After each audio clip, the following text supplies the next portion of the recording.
Amigos, buenas tardes, bienvenidos a 24 horas. El COE Nacional evalúa como positivo el segundo fin de semana con toque de queda extendido. No obstante, advierte que hay sectores que mantienen el desorden.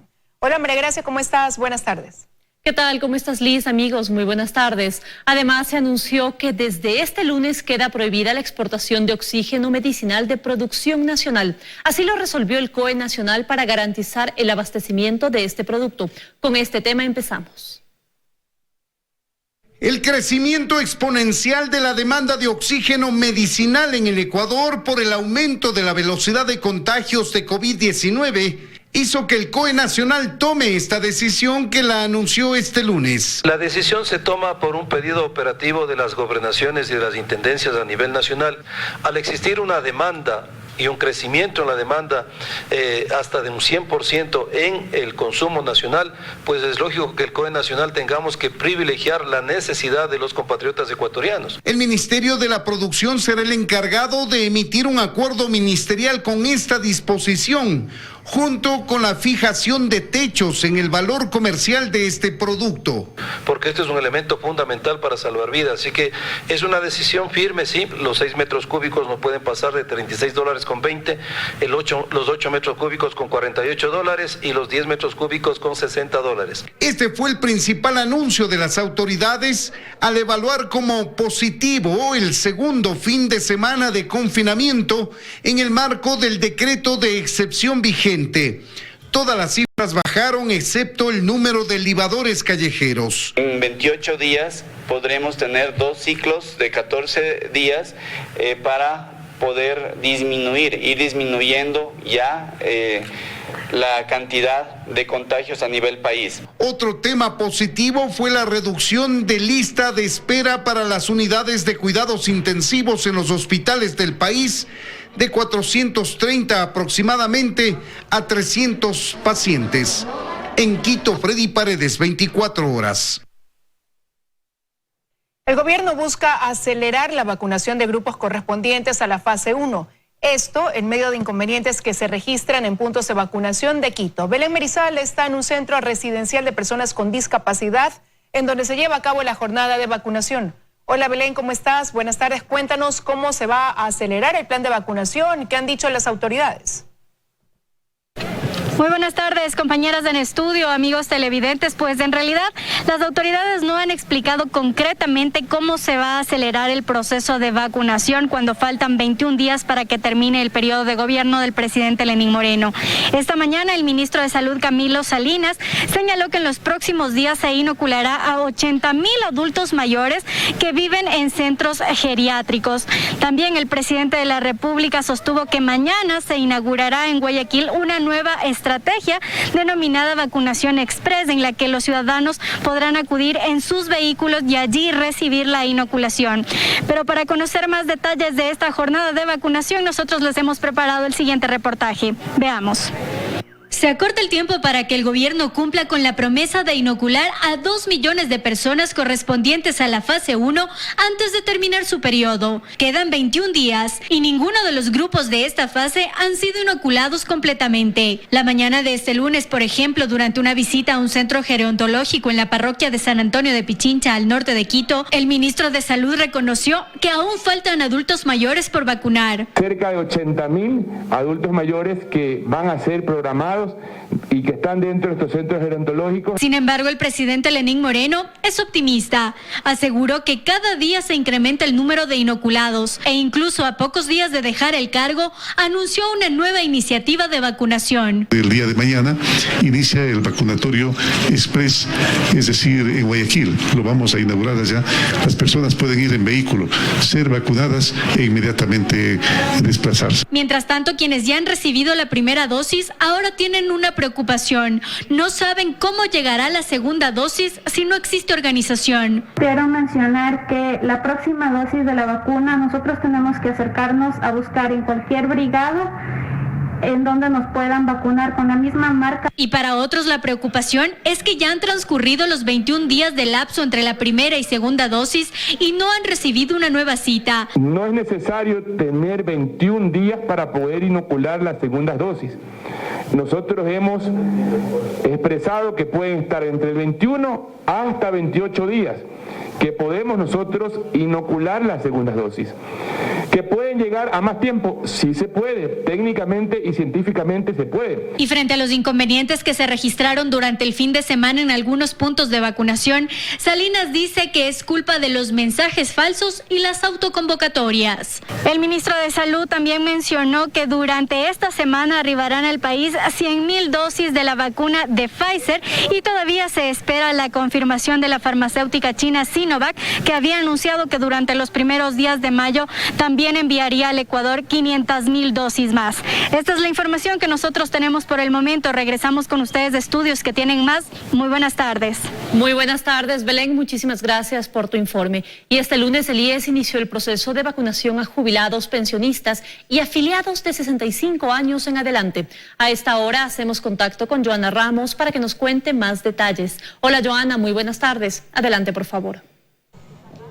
¿Qué tal, compañeras? Muy buenas tardes. Pero hay que recalcar, se atiende a los adultos mayores de 65 años, solo a aquellos que tengan ya agendamiento. Les preparamos un reportaje.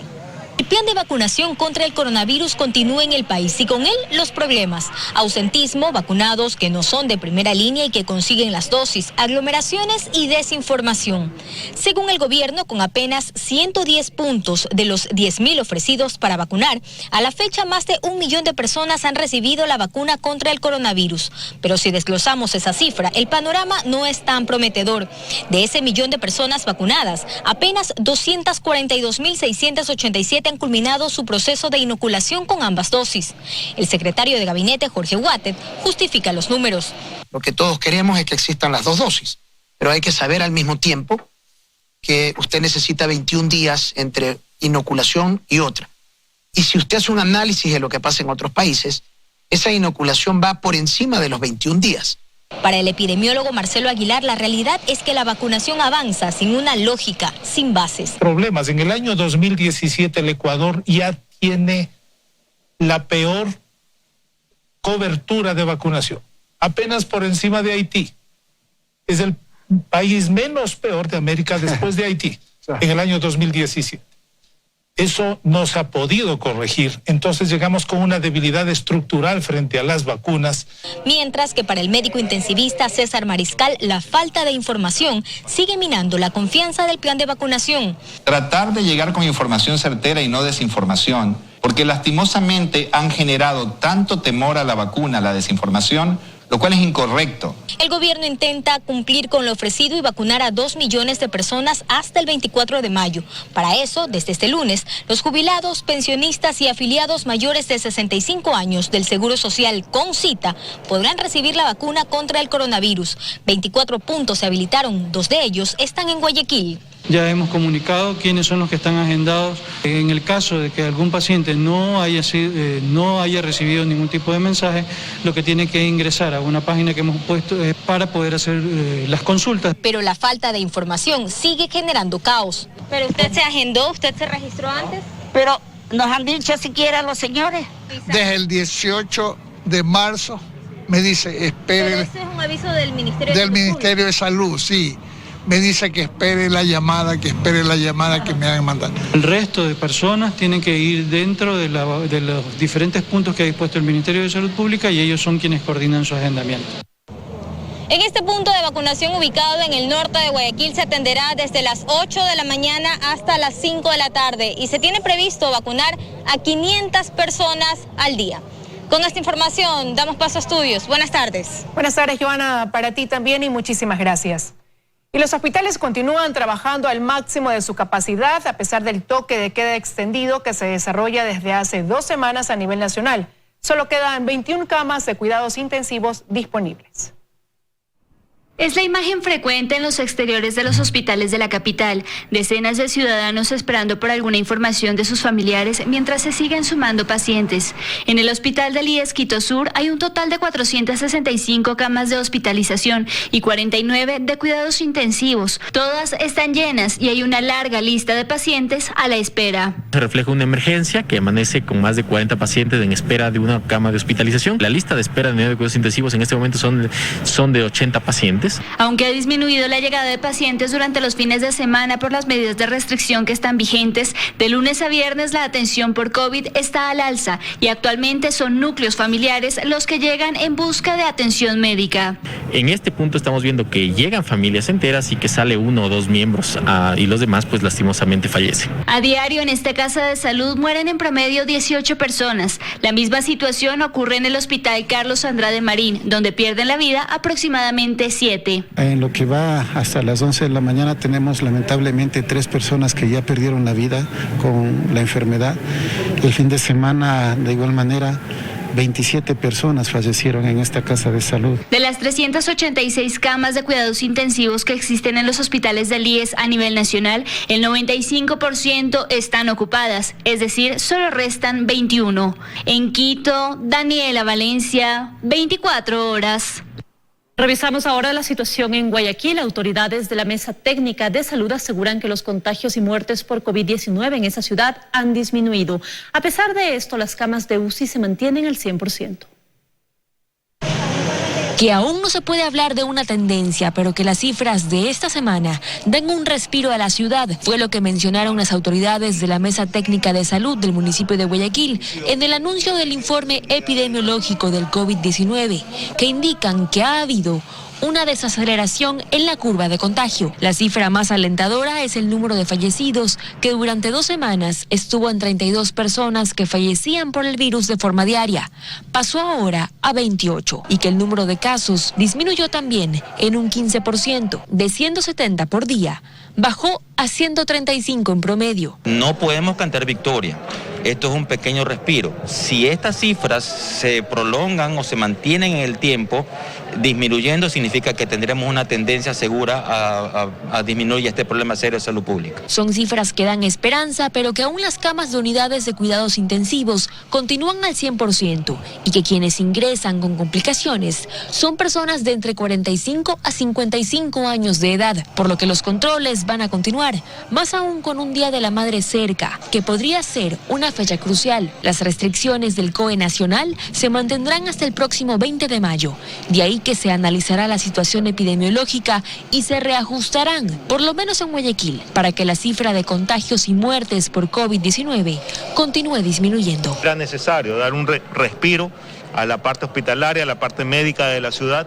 Necesitamos recuperar capacidad hospitalaria. En ese sentido, pues las medidas están dando el resultado esperado. El ministro de Salud, Camilo Salinas, confirmó el primer registro de la variante P1, la variante brasileña, aquí en Guayaquil, además de 7 de la variante inglesa y 2 de la variante andina. Valery Villalba, 24 horas.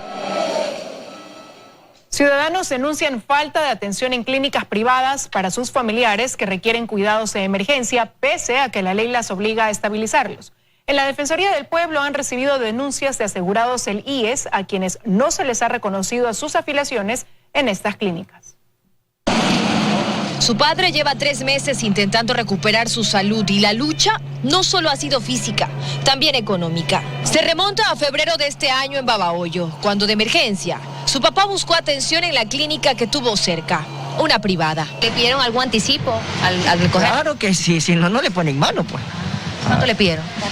$4,000 pidieron ahí. En ese lugar, además, no reconocieron que su padre era afiliado al IES, por lo que tuvo que pagar directamente $14,000. No pensamos que el seguro podría cubrir tanta magnitud de gastos, entonces tuvimos que hacerlo particular. ¿Y ellos nunca le dieron la opción de hacerlo por el seguro? No, porque nunca creo que preguntaron. Actualmente su padre ya está siendo atendido en una clínica privada de Guayaquil, ahora sí a través del IES. Testimonios como el de Mauricio se han multiplicado durante la pandemia.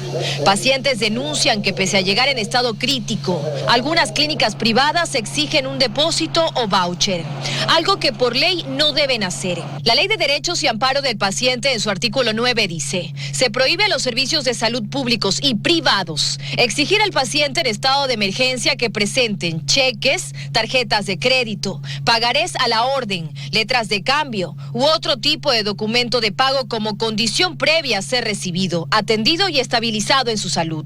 Incluso hasta la Defensoría del Pueblo han llegado varias denuncias al respecto. En algunos casos, estas ya se encuentran en procesos legales. También tuvimos retención de personas por no poder pagar la deuda en ese momento y no se las dejaba salir incluso cuando ya tenían el alta. En total, la Defensoría del Pueblo ha recibido 9 denuncias de casos de afiliados a quienes no se les ha reconocido el seguro del IES en clínicas privadas. Además, han recibido 6 casos de personas vivas y muertas cuyos cuerpos han sido retenidos hasta que se pague la cuenta. Uno fue el año pasado, en donde el hijo de la señora cuyo cuerpo fue retenido planteó incluso un habeas corpus. El acuerdo ministerial 091-2017 dice en su artículo 91 literal D que las clínicas privadas tienen la obligación de verificar en línea la cobertura de los usuarios y pacientes. Es decir, las clínicas privadas tienen la obligación de verificar si los pacientes son asegurados del IES y atenderlos. Además, permitirles el ingreso sin ninguna condición cuando llegan en estado de emergencia. Dayara Monroy, 24 horas es retransmitido por EXA 92.5 FM en Quito, una radio de la cadena Democracia. Radio La Red. 1. Radio FM en Guayas y Santa Elena, 98.7 en El Oro y la 100.1 FM en la ciudad de Cuenca.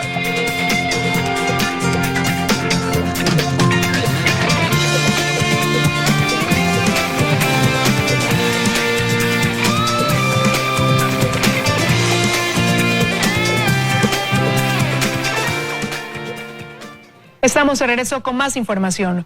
4 años tarde, la Corte Constitucional declaró inconstitucional la resolución del Consejo Directivo del IES, que reducía el cálculo de las pensiones jubilares. Esta se contraponía a la ley. El Instituto Ecuatoriano de Seguridad Social habría perjudicado a los afiliados que se acogieron a la jubilación en los últimos 4 años, específicamente después de esta resolución del 4 de agosto.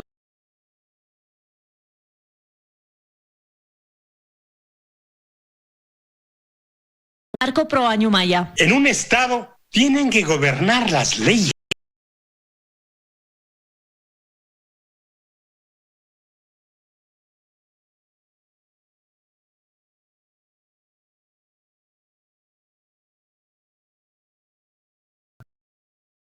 Un salario bajo. De repente, cuando ya estaban a punto de jubilarse, los 2 o 3 últimos años, comenzaban a aportar sobre sueldos muy elevados para que su promedio suba.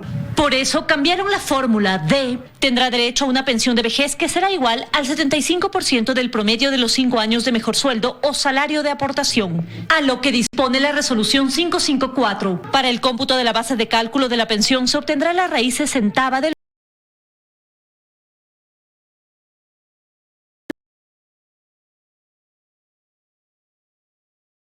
como un ejemplo. Un señor ingresó en la página oficial del IES. Su pensión de jubilación se jubiló en enero del 2017.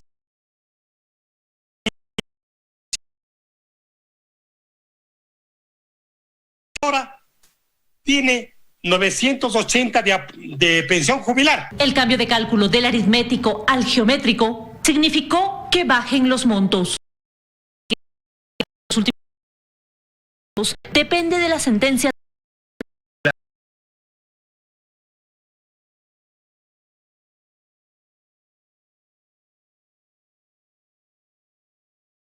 que aún no ha sido notificada a las partes. En Quito, María Gracia Costa, 24 horas.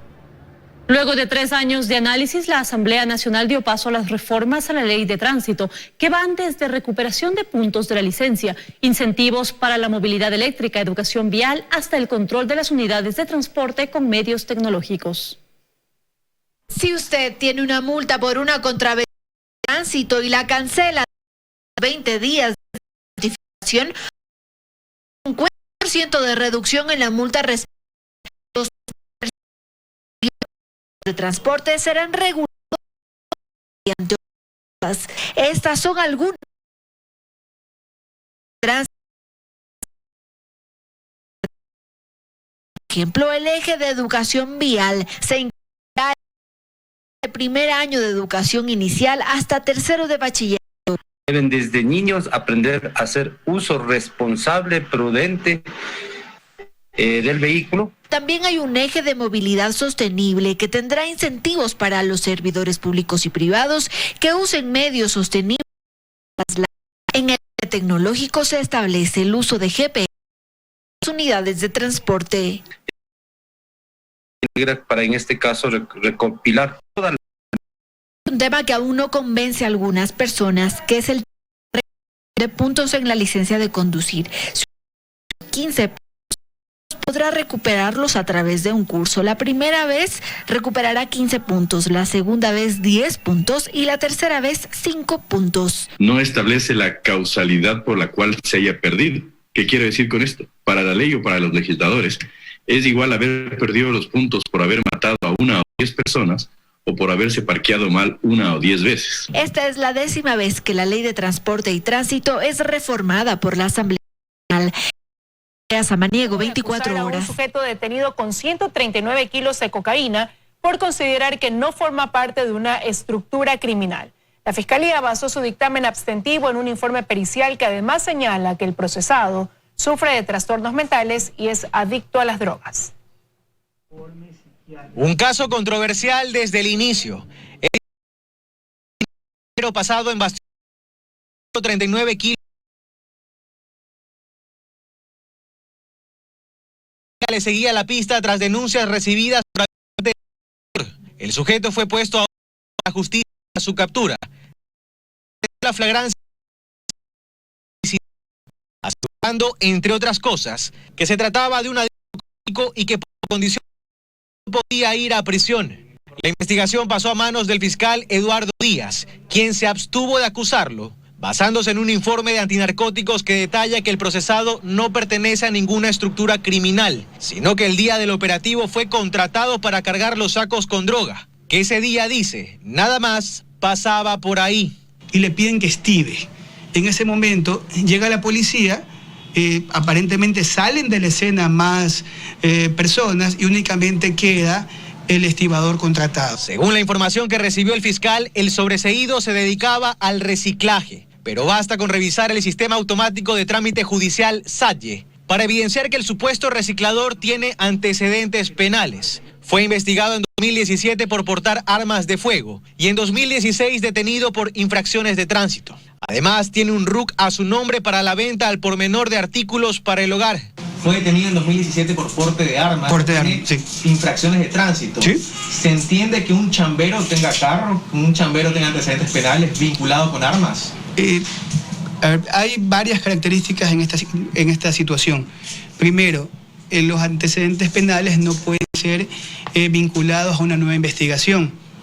Primero. Segundo, ningún antecedente guarda relación de sustancias sujetas a fiscalización. Díaz insiste en que basó su abstención en informes. Entre ellos, además, el de un peritaje que señala que el sobreseído tiene una adicción crónica a las drogas y padece de trastornos mentales. El día del operativo, además, se decomisó un vehículo